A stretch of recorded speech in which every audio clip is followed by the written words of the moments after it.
Good afternoon, ladies and gentlemen, and welcome to the Proteas Women's post-match press conference following the second ODI versus New Zealand here at the PNB Oval in Pietermaritzburg.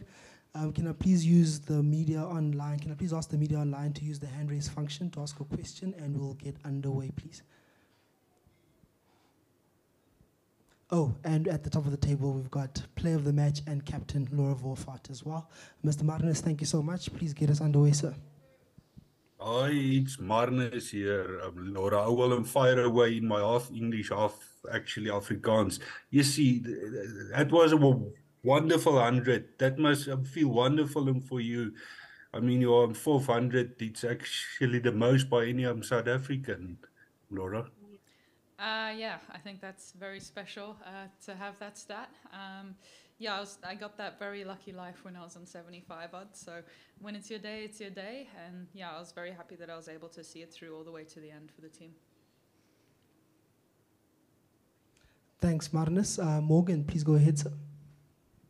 Thanks, Lita. Hi, Laura. Well done with that ton today.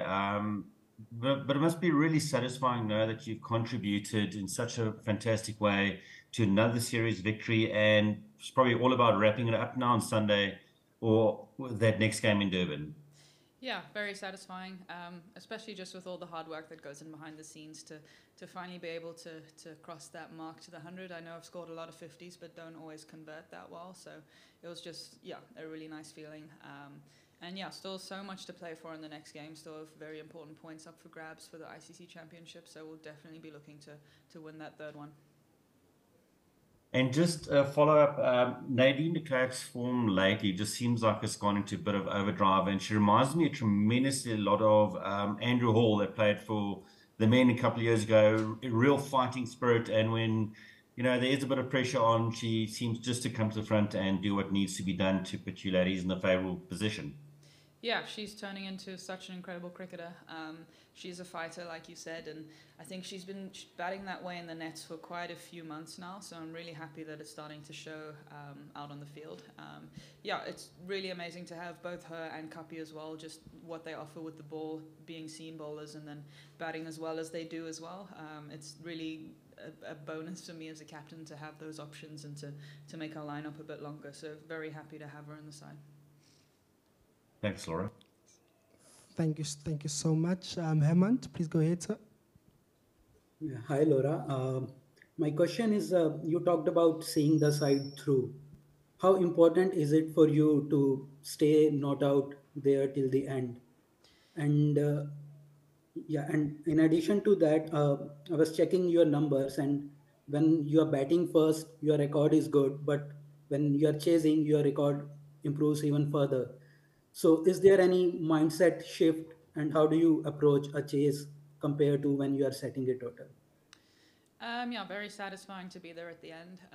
I think you don't want to score 100 and then kind of leave the job half done. So I was very happy that I was able to keep focused after reaching that milestone to stay there all the way until the end. Sorry, what was the second part?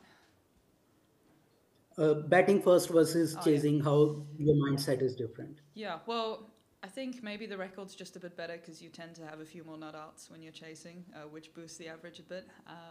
But yeah, this is probably the favourite of my 400s just because it was in the chase. I think there's always an added dynamic of scoreboard pressure and stuff when you're chasing and compared to when you're setting. So yeah, very happy that I was able to stay in the chase and stay in it all the way until the end.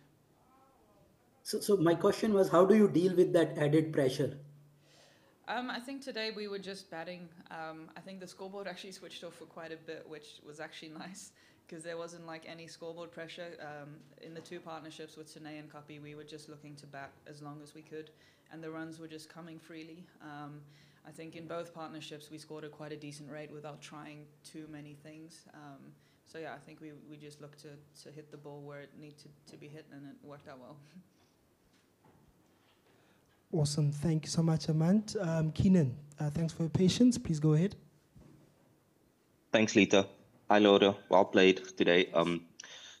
You obviously have a really good record and have scored over 30 50s in the format. Why do you think you've struggled to convert those 50s into 100s? Is it has it been a matter of just being a lot struggling to keep focused after getting the milestone, or yeah, what do you put that down to? I think most of those I batted pretty slowly once I got to my 50, and then try to sort of up the rate and have gotten out just after 50. Because I think often when I get to 50, I feel like, okay, now I need to bat a bit faster and contribute to the team a bit more, and then I almost throw away the 100 in attempt to score runs quicker. But I think I'm slowly learning to score at a decent rate earlier in the power play, and then to sort of be ahead of that and being able to just bat through without worrying about my strike rate too much. But yeah, I think it was probably more of a strike rate pressure that I felt I needed to up after reaching the 50 mark in many of those innings. Yeah, and if I can just have a follow-up, your range of strokes seems to have increased. I noted today you played a bit of a lap sweep for 4. Just could you maybe speak about the work you've done to just up your repertoire of strokes? Yeah, a bit of a lap there today, and my pull shots were coming out decent as well. I had a good winter where I just worked on a lot of options. I'd spend hours just lapping and sweeping, and it still doesn't always work, but it's nice when it does come out in a pressure situation in the game like that. Yeah, I think especially for T20 cricket, you have to have a lot more options, or else, just having one cover drive isn't going to make me score a lot of runs. So I've really worked on a lot of different options, whether it's power hitting or my sweeps or my laps. So yeah, just happy they're slowly coming out in the games. Thank you so much. We'll finish off with Gomesh and maybe one more if there's any takers. Thank you, Gomesh. Please go ahead. Thanks, Lita. Hi, Laura. Congrats on the win and the century.